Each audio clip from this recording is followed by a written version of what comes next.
కాలంలో పెద్ద ఎత్తున ఇద్దరి మధ్య రిఫ్ట్ వచ్చింది. అవును. మాలలకు మాదిగలు విపరీతమైన సమావేశాలు. మాలల వల్ల మాదిగలు అన్యాయం జరిగిపోతుందని కూడా రకరకాలు వచ్చినాయి. దాని ఛాంపియన్ వివేకే. అవును, ఛాంపియన్ వివేకే ముందు దాన్ని పోరాడుతున్నాడు. అవును. సో మరి ఐ డోంట్ నో, ఆయన కూడా అధిష్టానం ఎవరికే ప్రామిస్ చేస్తున్న ఒక రూమర్ ఉంది. ఆ కారణం వచ్చేది ఇస్తారా మరి? అధిష్టానం వివేక్ గారికి కూడా ప్రామిస్ చేసింది అనేది కూడా వస్తుంది. అది వచ్చినప్పుడు మరి మాదిగా ఈక్వేషన్ ఎట్లా మీరు దాన్ని కౌంటర్ చేస్తారా? ఇటోళ్ళు అటోళ్ళు ఇస్తారా? We don't know. సో ఈ రెండు వెరీ డిఫికల్ట్. బీసీ అనేది ఖచ్చితంగా మీరు అన్నట్టు అది ఆయన ఓపెన్ మీటింగ్లో, పబ్లిక్ మీటింగ్లో బుద్ధిరాజు కమ్యూనిటీకి ఈసారి నేను క్యాబినెట్లో స్థానం కల్పిస్తాను అన్నమాట వాస్తవం. సో మరి అదే కాబట్టి శ్రీహరి వారికి వస్తారు. శ్రీహరి గారికి ప్రామిస్ చేశారు అనుకుందాం. కానీ మరి అదే జిల్లాకు చెందినటువంటి మరి జూపల్ కృష్ణారావు గారు ఉన్నారు కానీ జూపల్ కృష్ణారావు గారిని ఏమన్నా ఆయన బీసీ కాదు కదా, ఆయన డ్రాప్ చేస్తారని నేను.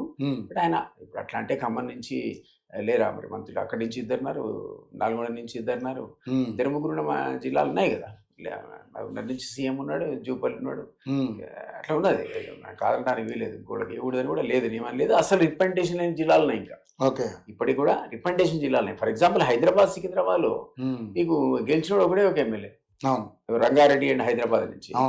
మన మల్లేటి రంగారెడ్డి, ఆయన క్లెయిమ్ కూడా ఉంది అక్కడ.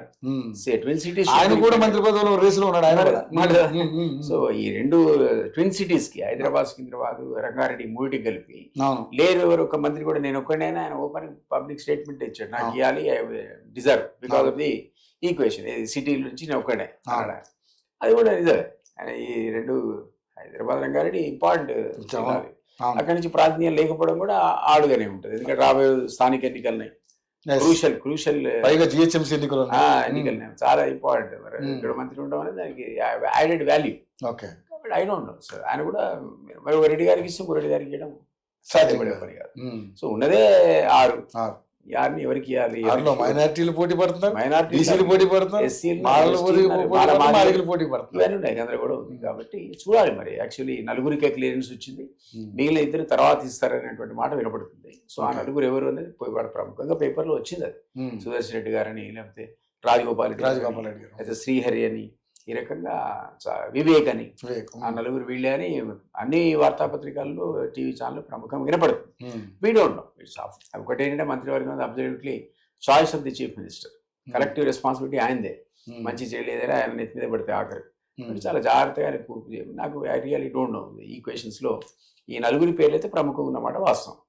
అది ఎట్లా సాటిస్ఫై చేస్తుంది ఈ వర్గాలు అనేది $1 మిలియన్ క్వశ్చన్. కానీ ముఖ్యంగా చూసుకుంటే సార్, కోమటిరెడ్డి రాజగోపాల్ రెడ్డికి మాట ఇచ్చారు అనేది మనకు అందరికి తెలిసిన విషయం. ఎందుకంటే గత ఎన్నికల్లో అధిష్టానం రాహుల్ గాంధీ ప్రామిస్ చేశాడు, అందుకే నేను ఈ పార్టీలోకి వచ్చా అని చెప్పాడు. అయితే వచ్చాడు కాదన్నాడు. సో ఆయన బ్రదర్ ఉన్నాడు, ఆయనకి కోమటిరెడ్డి వెంకటరెడ్డి అడ్డంగా ఉన్నాడు. సో ఆయన ఉన్న మాత్రం ఎందుకు ఇవ్వకూడదు ఆయన అంటున్నాడు. మనకు తెలియదు, అధిష్టానం ప్రామిస్ చేసి ఇవ్వాల్సింది. సో ఇక్కడ వాళ్ళిద్దరి మధ్య ఎన్ని విభేదాలు ఉన్నప్పుడు పక్కన పెట్టినా, కానీ ఇక్కడ ఇద్దరు అన్నదమ్ములు అనేది ప్రజలకు అందరూ తెలుసు కాబట్టి సాధ్యం కాదు. విధాలు ఉన్నాయని కూడా నేను అనుకోను, కానీ అది కాదు అసలు. అదే ఏదైనా కానీ వాట్ ఎవర్ ఇట్ ఈస్, ఒకే జిల్లా అవుతారు, ఇద్దరు బ్రదర్స్ అవుతారు. ఈ ఈక్వేషన్స్ అని వాళ్ళకి negative. But Rahul Gandhi promise చేసినాక ఎవరు ఏం చేస్తారు? సో కొన్ని ఊహాగానాలు ఏమైతుంటే వెంకటరెడ్డిని తప్పించి రాజగోపాల్ రెడ్డికి ఇస్తారేమో అనేది ఒక రకమైనటువంటి వాదన. ఐ డోంట్ బిలీవ్ అంత ఈజీ కాదు. ఒకసారి మీరు ఇచ్చి తీసేయడం అనేది, అంతమంది కొండ సూర్యని కూడా తీసేస్తారని స్ట్రాంగ్ రూమర్స్ ఉంటాయి. ఎందుకంటే మా వ్యాఖ్యలు చేసిన తర్వాత కొండ సూర్య జరగలే కదా.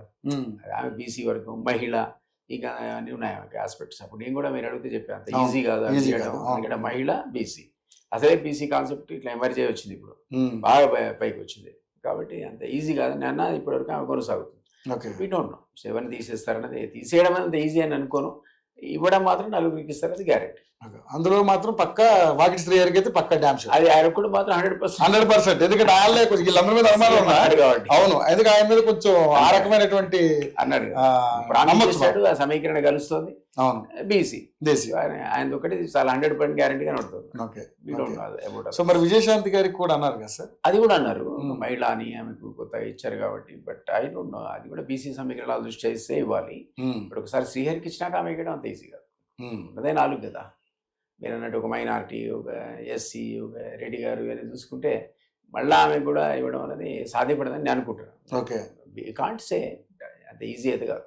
ఇక ముఖ్యంగా చూసుకుంటే మైనారిటీలలో 3 పోటీ పడుతున్నట్టుగా కూడా కనపడుతుంది. షబ్బీర్ అలీ గారు, అలాగే మన ఫిరోజ్ ఖాన్ గారు, ఇంకొకరి పేరు ఎవరి పేరు వినబడుతుంది. ఫిరోజ్ ఖాన్ ఇంకా ఎమ్మెల్సీ ఇవ్వలేదు కదా, ఎమ్మెల్సీ ఇవ్వలేదు. బట్ ఇవ్వకుండా ఇస్తారా? జరగకూడదని కాదు, ఇదివరకు హరీష్ ఎమ్మెల్యే కాకుండా మంత్రి కాలేదే కానీ ఇస్తే 6 నెలల లోపల మళ్ళీ వాళ్ళు ఎమ్మెల్సీ ఏదో కావాలి, ఎమ్మెల్యే ఎన్నికట్టు కావాలి, ఇవ్వకూడదని లేదు. But we don't know. అంత శబరిలు కూడా ఆయన మాజీ ఎమ్మెల్యే తప్ప ఇప్పుడేం సిట్టింగ్ కాదనుకుంటారు. కాబట్టి ఒక మైనార్టీ వాళ్ళకు అకామిడేట్ చేయాలనే లాజిక్ అయితే వినపడుతుంది. వేరేనాటి షబ్బీర్ అలీ పేరు, ఫిరోజ్ కూడా స్ట్రాంగ్ గా వినపడుతుంది. So we have to see. Firoz కూడా ఎమ్మెల్సీ కూడా చాలా స్ట్రాంగ్ వినపడుతుంది, దానికి ఇస్తారని. ఎందుకో మిస్ అయ్యి we have to wait and see. అంటే ఇక్కడ కొన్ని అంటే అంతకుముందు పదవులు అంటే ఏదైతే సీట్ ఇచ్చిన వాళ్ళకి ఈ ఎమ్మెల్సీ ఇవ్వరు అనేది కూడా వచ్చింది కదా సార్. ఈ క్వశ్చన్ ఆగినట్టుంది. మరి ఇప్పుడు ఇస్తే మళ్ళీ ఇవ్వాల్సి వస్తుంది. 6 months లోపల ఎమ్మెల్సీ కావాల్సి వస్తుంది. ఓకే. సో ముఖ్యంగా చూసుకుంటే మరి స్థానిక సంస్థల ఎన్నికలు మీరు మొన్న చర్చించుకున్నట్టుగా ఒక కొన్ని నెల రోజులు 2 నెలలు ఉండేలాగా ఉన్న అవకాశం కనపడుతుంది. ఏంటి సార్, మన నిజంగా ఇప్పటికైనా మనం తీసుకొస్తున్న అప్పు భారం పెరిగిపోతుంది, వడ్డీలు కడుతున్నాం. సో మరి ఏంటి, ఇంకా మీరు తీర్చాల్సిన పథకాలు చాలా ఉన్నాయి. సో ఏంటి పరిస్థితి, ఎలా ఉండబోతుంది? ఇప్పటికైనా ఏమైనా మెరుగుపడిందేమో, ఇంకా అలా ఉంది పరిస్థితి? అన్ఫార్చునేట్లీ మెరుగుపడేది అయితే నేను అనుకోను. మీరు మిగిలిన హామీలు నెరవేర్స్తే తప్ప మనం కష్టం అంటున్నాను. అదే ఇంతకుముందు అనుకున్నాం మనం, లోకల్ బాడీ ఎలక్షన్స్ ఇటైనా అటైనా మన సీఎం పోయి ఆ స్టేట్మెంట్ ఇచ్చాడు గ్రాడ్యుయేట్ ఎలక్షన్స్లో, ఈయన గెలిచినా ఓడినా మాకేం ఫరక్ పడదు అన్నట్టు. లోకల్ బాడీలో కూడా ఫరక్ పడేది ఏముండదు గవర్నమెంట్. అది కాక అవతల పార్టీ నుంచి గెలిచినప్పుడు మళ్ళీ ఈ పార్టీకే వస్తాడు. ఏదేమైనా చర్చకైతే వస్తుంది కదా.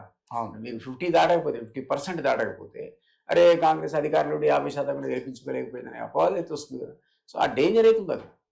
ఉన్నటువంటి గ్రాస్ రూట్ లెవెల్లో ఉన్న పరిస్థితి అనుకూలంగా లేదు. ఎప్పుడు అనుకూలం అవుతుంది? మీరు అన్నట్టు ఆ మిగిలిన హామీలు కూడా నెరవేరిస్తే నువ్వు అప్పు చేస్తావు, సప్పు చేస్తావు. ఎందుకైనాకు అరే 4 పథకాలు ఇచ్చినా, 5 ఇచ్చినా, మిగిలిన వాడు త్వరలో ఇస్తా అంటే అయినాడు కామన్ మ్యాన్.